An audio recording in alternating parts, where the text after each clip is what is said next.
What's going on? Welcome back to the channel.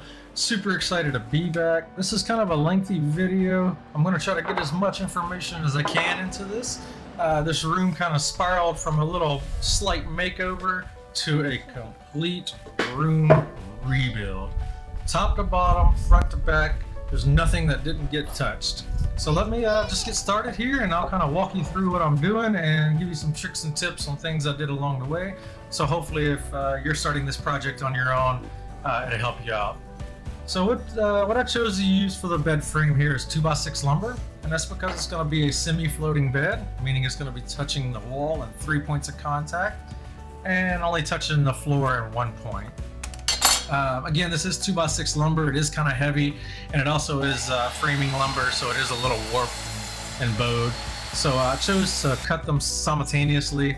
I clamped them together to flatten out as best as possible, squared off the ends, and then cut them at the same time. I'm also going to make sure I orientate the cleanest directions outboard to be seen, just due to the fact at this point we're not really sure if we're going to paint the frame, or if we're going to stain the frame, or if we're going to clear coat the frame. These boards are kind of big, and I don't really have a good workplace to work at right now, so I did have to get my wife to help me out. So what we're doing now is we're just going to lay the boards out and just kind of get a good visual orientation of what's going on. Make sure I like the way everything's looking, and then we'll start pre-drilling the boards and putting our countersink holes in for the lag bolts. Now for this, I chose to put 2 lag bolts on each corner, and I did pre-drill the holes first, and then I went back with a larger build and actually made a countersink. Here in just a little bit, we'll kind of get a little close-up video and give you an idea of exactly what I'm talking about here. And as of right now, I'm only going to do 3 of the 4 sides, just because the wall board is pretty bowed, and I want to use the wall itself to suck the board in straight. This is a little time-consuming, and I chose to do 1 bottom on each side first, and then I came back around and did the top bolt later on, just to kind of help square up the board just a little bit. Now this did take a lot of sanding. This is construction grade lumber, so it's not got a fine finish to it, and I'm not still really sure if we're going to paint, clear coat, or stain. So if we're going to clear coat or stain, obviously, you're going to have the natural texture visible, but if we, paint it, then you're not going to see it. It's just going to cover it up. So unfortunately, we're still not really sure exactly what we're going to do. So we're going to sand this thing down as much as we can while it's outside, so we don't make a big mess inside. So it's got a good, nice, flat texture look to it. So yeah, let's get that done, and then we'll move on to the next step of getting this thing brought inside.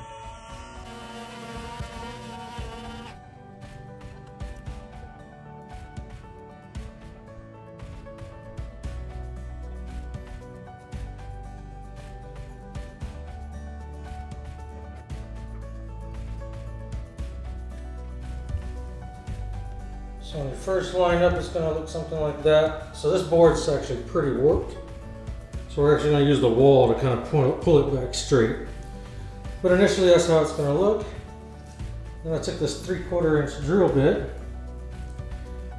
and pre-sunk a hole. And I'll show you how deep I went.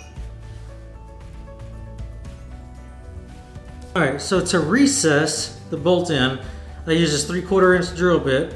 And I just went into the face of this just a little ways. Just maybe, probably about that deep right there. Just deep enough to get the head recessed under so I can fill it in. All right. Then this one, I actually took all the way through, all the way in. And then this one, I only went in there. Just to that board. So what that allows us to do is this bolt will now pass through this board easily and just drill into this one. It'll be kind of sunk in like that. You get your focused in. There you go. So now it's nice and level. So actually it's recessed just a tad bit. I'm actually going to fill it in with wood putty. All right, so I'm just going to use a stud finder. Make sure there's a stud there, kind of roughly where I'm going to put it.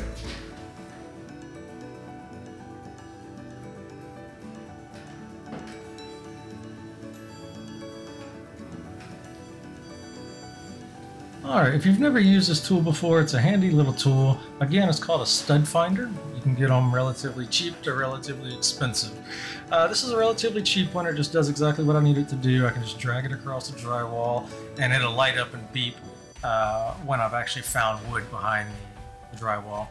It also does electrical as well. It'll do the same thing. It'll light up and beep, but it'll show a little lightning bolt on the little screen. Once we've identified all the studs are where they should be, we can go around and put our height mark. What I chose to do here is 36 inches to the bottom of the frame. So to set up relatively high off the ground, but not too high. So I ended up having to get my wife to come in and give me a hand here. This thing is pretty big and pretty heavy. Once we got it lined up on the wall, I was able to put some support legs, and then once I have the support legs on, I was able to start pre-drilling my holes through the drywall and into the stud.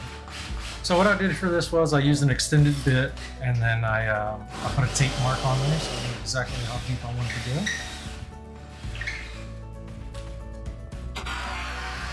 I did use 2 lag bolts per stud, and I also put a washer over it as well. Again, you can see how the board kind of pulled up when I was drilling it into the stud. And that's because, again, it is warped and I am using the wall to straighten it out.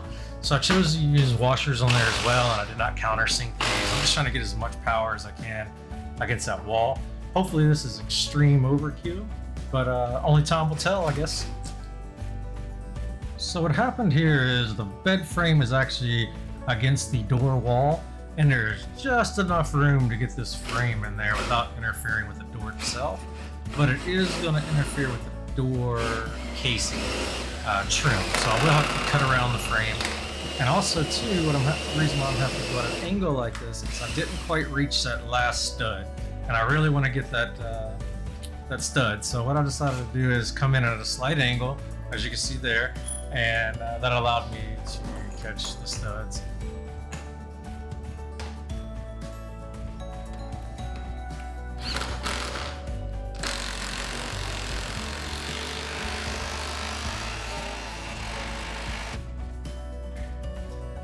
Now, I can only use 1 bolt on this corner, and that's because the inside bolt had to go to the edge there. So I used the inside bolt on the top, and I'm going to use the outside bolt on the bottom.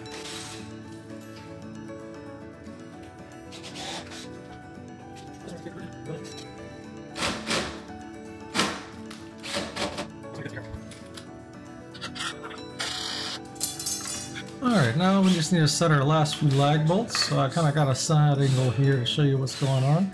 So I'm just making sure it is level before I drill it to the wall. And I am using just a guide bit first here. I'm going to draw with the 2x6 in the drywall and kind of touch the 2x6 behind me.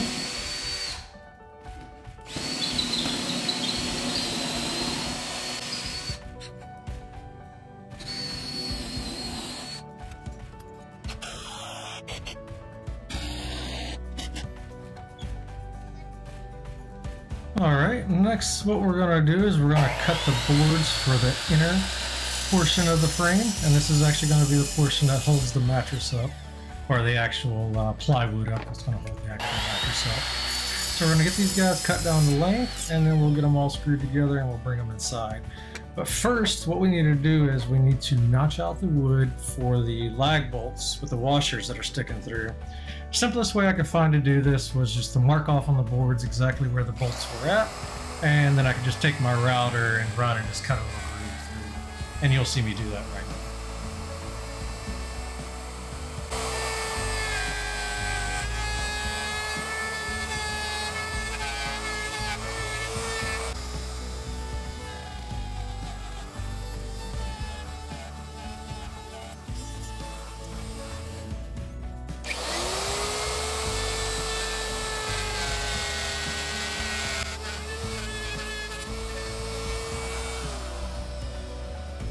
Alright, here's where I notched another piece. Right there. And what that is for is to clear these bolt heads. Alright, so that fits in there actually really good. Now we're going to do the exact same thing we did for the main frame. We're just going to lay this thing out, but instead of using lag bolts, I'm just going to use regular construction screws. I'm only using 1 center support, and I'm also using 2x3 lumber for this. Now I did pre-drill each hole, and that's just to prevent the wood from splitting or cracking. This is construction lumber. It's usually meant to go behind the wall where you're not going to see it. So it don't look the best as it already is, so I don't want to do anything to make it look worse by cracking it or splitting it.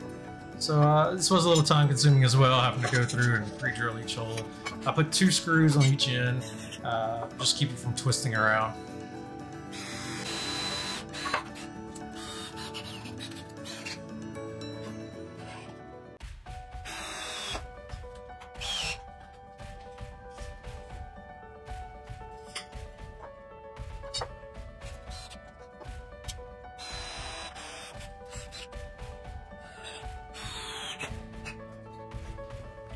Alright, now we have the inner skeleton finished. We can actually install it into our frame. This is kind of big and awkward, so I did get a hand in here to hang this thing. Once we get it up in place and everything looks good, what we'll do is we'll just take some screws and we'll go around and attach this to the main frame.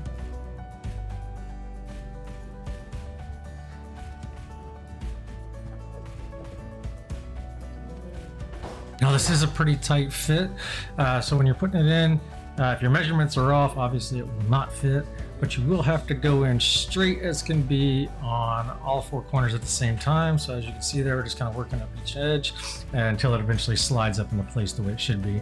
Now if you choose to use that one corner, leave that one corner unsupported, you want to be kind of easy with that, not to break it off the wall, because it is a pretty flimsy spot way out there on that unsupported edge.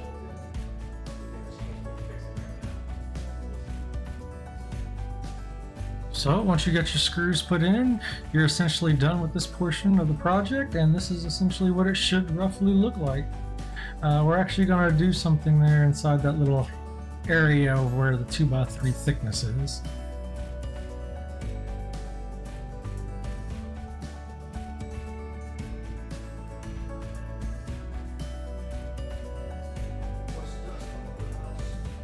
So I started this portion earlier on, so now it is dry. So basically what I did was where the boards come together and where the bolts went through the wood, I decided to use some wood filler to fill that in to make it kind of look nice and smooth. And now just kind of keep the dust down from inside the house. I'm using the vacuum cleaner to kind of help trap and catch the dust.